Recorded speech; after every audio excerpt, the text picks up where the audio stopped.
Shabbat Nachamu. Only a short couple days ago, the Jewish people, all of us, were observing a day on our calendar, or many of us rather I should say, were observing a day on our calendar that is a day of mourning. It's one of the saddest days in the Jewish calendar. It's Tisha B'Av, the 9th of Av. Jews around the whole world of a bunch of different backgrounds, be they Orthodox, Conservative, Reform, Mizrahi, Sabras, Snowbirds, whatever they may be, they were observing a fast day, some of them. They were thinking about the temple in Jerusalem, some of them. And many of the other tragedies as well that have befallen our people over the course of our long history. Beginning, of course, with the destruction of the temples in Jerusalem by Babylonia and then again by Rome in 70. And on this Shabbat, the Shabbat of Tisha B'Av, we come together for consolation. That's what Nachamu means. It's the Shabbat where we all must be consoled. And it's the Shabbat, and it's always the Shabbat. The Shabbat Nachamu is always Shabbat of Tisha after, is always the Shabbat after Tisha B'Av, because it's the Shabbat that helps lift us back out of that hole of sadness and of despair, and allows us a moment where we can pray and sing together so beautifully and hopefully sit very comfortably. Bit of a left turn. How do we do this in the close your eyes and vote style? Let's close our eyes and raise your hands if you truly believe, in a rational sense, not with your heart, not with your irrational feeling part of your brain, but your rational left side brain, if you will, not spiritually or metaphorically, but literally and empirically. How many of you believe that the Torah is a history book that tells a story that is an accurate depiction of accurate, true events? Wonderful. Good. I had us closer. You can open your eyes now. That was the only question on the survey. I ask you that not so that you can see each other's answers, but rather so you can think about your own answer in your head. And I'll admit that I fall in the camp which doesn't necessarily truly believe in the Torah as a history book. You know, there's a lot of archaeology and critical history that's been done over a lot of years of studying that very, very important text. And maybe I'm being too rational about it. Maybe I should be more like a Chada'am who believes that as long as Moses was believed to be real, he is real.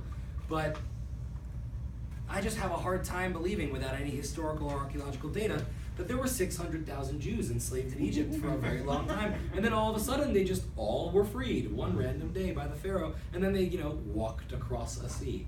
It's hard to believe. It's really, the rational side of me has a really hard time embracing that. But that said, Tisha B'Av is the perfect moed. It's the perfect time on our calendar for the rationalists in the room, for the skeptics in the room.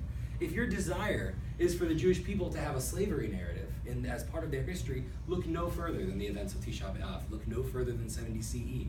Because while it might be more difficult to prove that the Jews were the ones who built Pharaoh's superstructures and great cities, we certainly were the ones that built the Colosseum in Rome. Outside of the Roman Colosseum, if you walk about, 50, 60 yards, you'll enter a pathway that leads to the Roman Forum and the Arch of Titus. And on the inside of the Arch of Titus, who was the emperor of Rome in 70 CE, when Jerusalem was sacked, you see the embossed image of the Roman centurions carrying the menorah from the temple in Jerusalem into the city of Rome, followed by a bunch of chained up Jews who were being brought in to help build the Colosseum. So if you want a slavery narrative, there it is. If you need something to latch onto next Pesach, for example, that might be a story to read more about.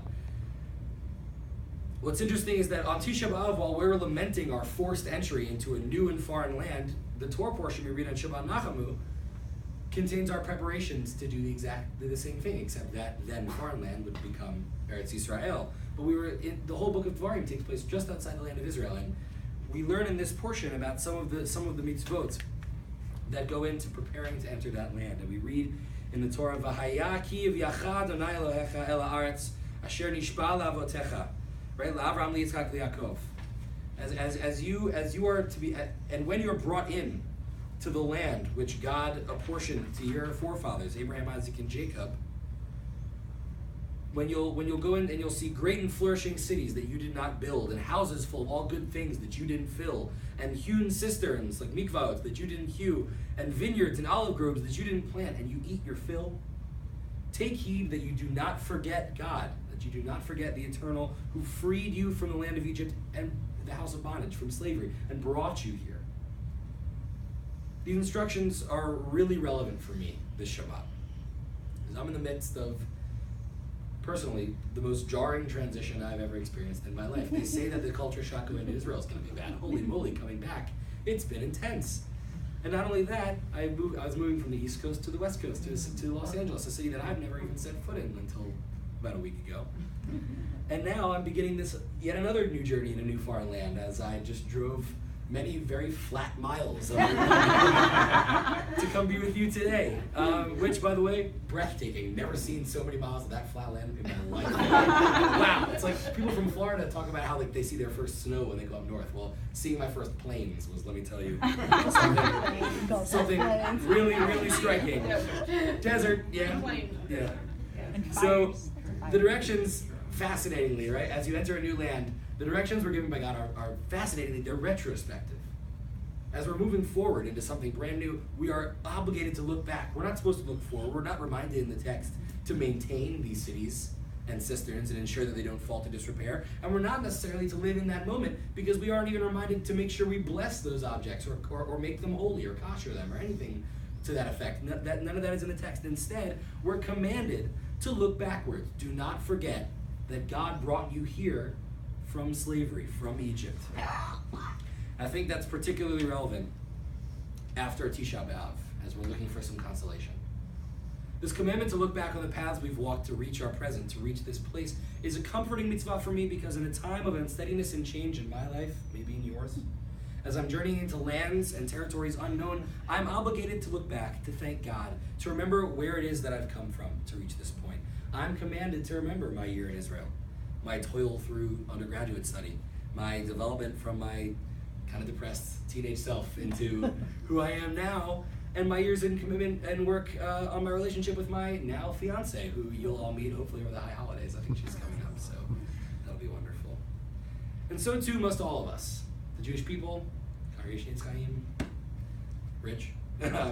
we almost look backward this Shabbat Nachamu. We as a people have endured a lot more hardship than any one nation should ever have to, but if we're going to move forward into newness and continue to mechadesh atzmeinu, to renew ourselves, then we are obligated to look back and remember what it took to bring us to this point, and thank God for delivering us at least this far on our journeys. And so before we move into the Torah service and we read the words of the Shema and V'ahavta and of that commandment, I ask that we join in the singing of Shechianu. Let's fulfill the mitzvah. Let's mark this moment, and let's look back on what it was that brought us here, and thank God for bringing us to this day. We'll join in the singing of Shechianu together.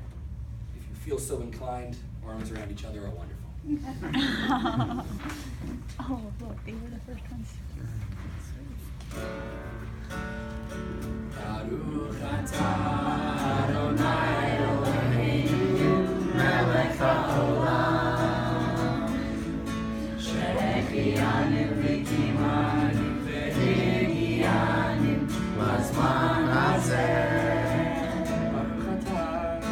Baruch atah Adonai Eloheinu melech haolam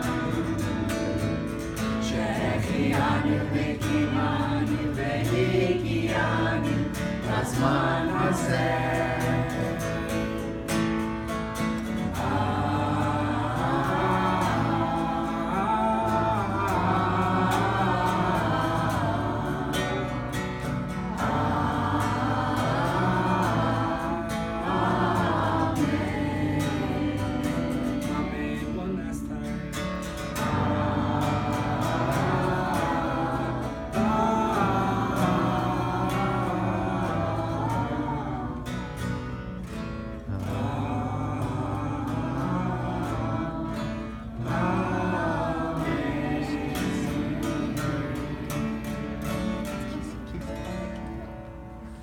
We need some arc openers.